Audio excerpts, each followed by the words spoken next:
Hey guys, it's Jenny. Alrighty, a little bit of an orchid haul, and it's from eBay. Now I really wanted to do some unboxings, but there was a lot of noise. When I received this box, I really couldn't film it, but I'll do another unboxing because there are two packages in this haul. So let me just show you the orchids from the first package. And as it just so happens, it is a themed haul. It is red and all sorts of variations of red.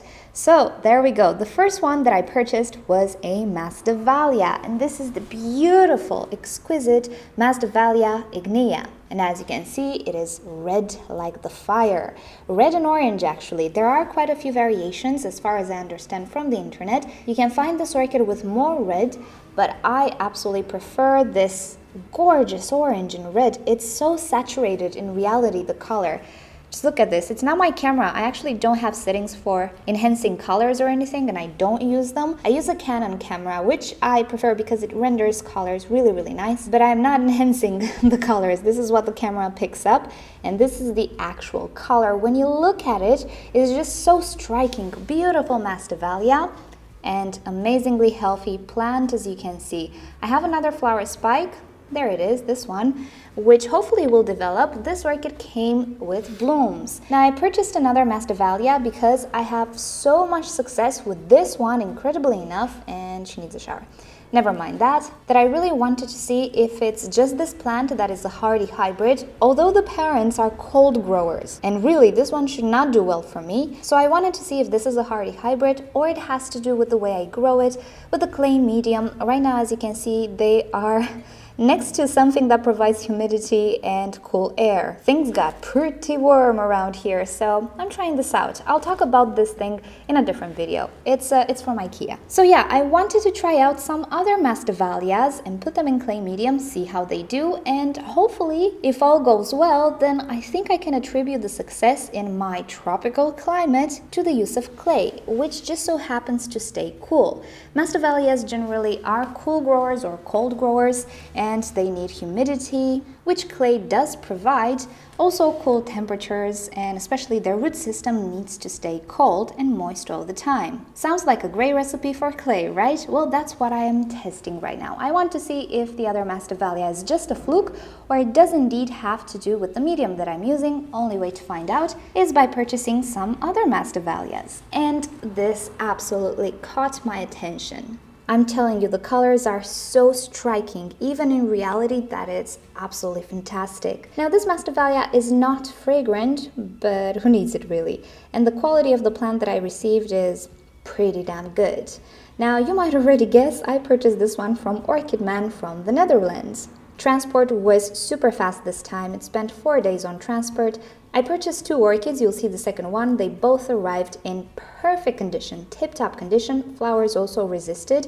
I only had one flower lost, but that was my mistake. When I unpacked it, I ripped off the flower. This orchid had a lot of soft papers around it to protect the flowers, and I just ripped it off. But that's okay. The other flowers resisted. Orchid looks fantastic. She will get repotted pretty soon, and fingers crossed she will do well. So this was the Masdevallia ignea. When I say this name, I think of ignite, and I think of fire, and this orchid is on fire. Paradoxically, because she's a cool grower. Okay, the second orchid I purchased from Orchid Man is yet another Phragmipedium. I'm slowly but surely developing quite the addiction for Phragmipediums. So this is Phragmipedium Ainsworthii. Now, in reality, this color is a lot darker and a little bit more red, but the camera doesn't necessarily pick it up all that much. A reddish, purplish, pinkish even type of Phragmipedium or Paphiopedilum was always my dream. I really love this color on this type of flower. I don't know why. Now, this orchid again came in bloom. The orchid herself is huge. I will mention the prices down below in the description. And this orchid came in bloom once again, but the bloom, as you can see, suffered a little bit on transport. That's perfectly fine because we have another bud. And for a few days since I have it, it didn't blast. So fingers crossed it will bloom. This is a sort of a sequential bloomer, if you will. It can produce up to 6 flowers or so on a flower spike. So the overall bloom display can last for quite a long time because not all of the flowers open at the same time, which is both good and bad. A display of 6 flowers is really beautiful, but a sequential blooming of these 6 flowers means a longer display. This is yet again a non-fragrant orchid. I'm not entirely sure if there is such a thing as a fragrant Phragmipedium. There might be. I just didn't encounter it yet, but I really love the shape. The shape you see right now on the flower is due to being compressed in transport. This flower is wider than this. Just check it out, Google it, and you'll see how the flower looks like. It is pretty spectacular, and I hope we'll get a better display from this bud.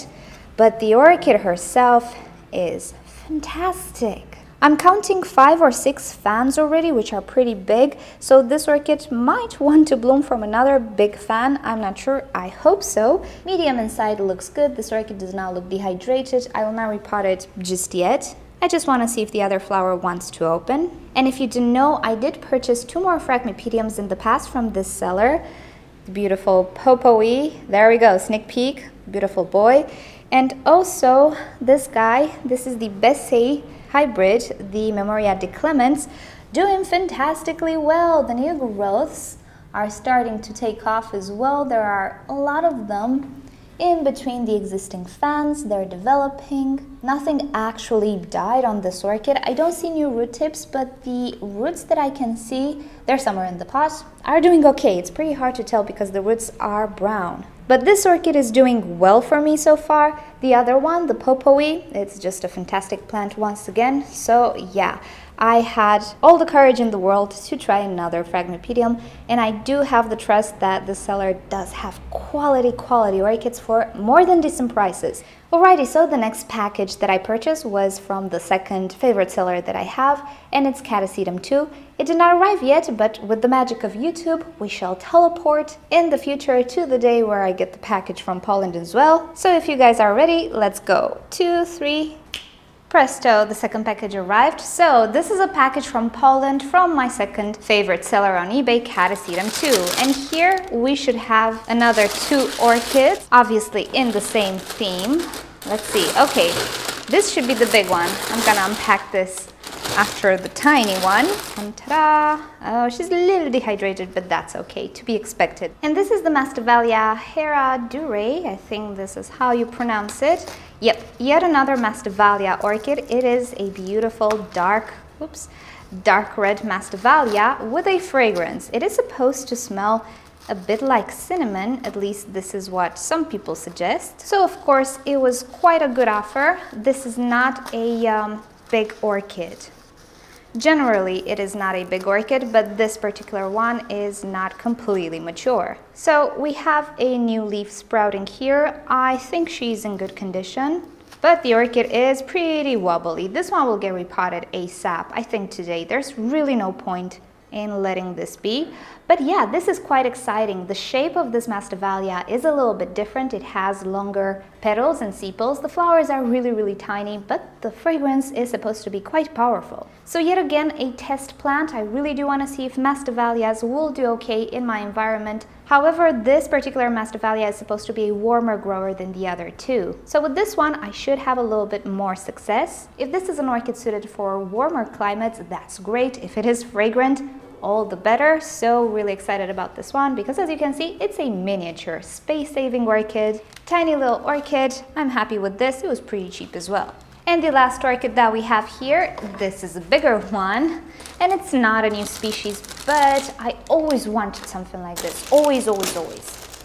Let me zoom you out. It is a vandaceous orchid. It is, however, not a vanda. It is an Ascocenda. Oh, quite lovely roots. Pretty mature orchid. We can see it already bloom before it has old flower spikes. That's always good news. Orchid looks very decent, and this is the very first time that I see this type of basket. Usually all of them, they're either square shaped or round shaped. This is something new. Have you ever seen this type of basket? I didn't, but that's okay. She will go into a pot with Synthic. My vandas are doing very well. Oh, let's see what this orchid is. So this is Ascocenda Orange spotted cat. Well, this is not the proper name for it. It's actually Ascocenda Fuchs Spotted Cat, and it is a wonderful, wonderful looking orchid. It is orange, but a very deep orange, and of course it has lovely spots. Ever since my orchid friend Cora showed me her orange Ascocenda, which was not necessarily this one, it was just an orange one, I fell in love. I absolutely needed to have an orange vandaceous orchid as well. The difference between Ascocendas and Vandas is in the flower size, usually or typically. Ascocendas tend to have smaller flowers than Vandas. They're also a little bit more waxy, not so floofy. Some Ascocendas can be fragrant, some Vandas can be fragrant. This is not supposed to be fragrant, but the color, I think, compensates. So this was a long time dream of mine. Look at that root system. Some of these roots are dead. And there you go. You can absolutely see they're just dry. These are dead, but that's okay. All of these fleshy, light colored roots, they're definitely alive. So this one needs to be hydrated right now. I'll cut away all of the dead roots. I'm gonna put her in a pot, of course, with some Synthic, and she's gonna be hung next to my other Vandas, and theoretically she should do great. So this has been my themed orchid haul. I didn't necessarily plan it to be themed. I just happened to find all of these orchids. Some of them I really wanted to have. It just so happened that they're all different shades of red. I also didn't mention the orchids from Orchid Man. They were buy it nows. They were not auctions, so yay me. I was not tempted to gamble. But yeah, nothing wrong with auctions. It's I never win anything. You have the links to these two sellers in the description below, as always. But before I let you go, I just wanted to mention one thing. With eBay, it's always a risk, and finding a proper seller is not the easiest thing in the world. I asked my viewers and other YouTube creators what sellers they bought from, if they were happy, and so on. I watch unboxings, they're always good, and afterwards I make a decision. So if you've enjoyed this video, please give it a thumbs up. If you hated it, give it a thumbs down. Subscribe to my channel for daily orchids and plants videos, and don't forget to turn on notifications so you never miss a video. Tomorrow we're gonna do a requested updates. I have some news to share with you that I'm very happy about. Can I stop talking with my hands? So I'll see you all tomorrow. Bye. But what is this? Did autumn come? Nope. This is a beautiful orange Tolumnia, which I cannot wait to show you. And P.S. good news. I think Tolumnias will start to hit the stores pretty soon. I'll talk more about it in a different video, but already the main commercial providers of orchids in Europe are starting to sell Tolumnias. Isn't that exciting?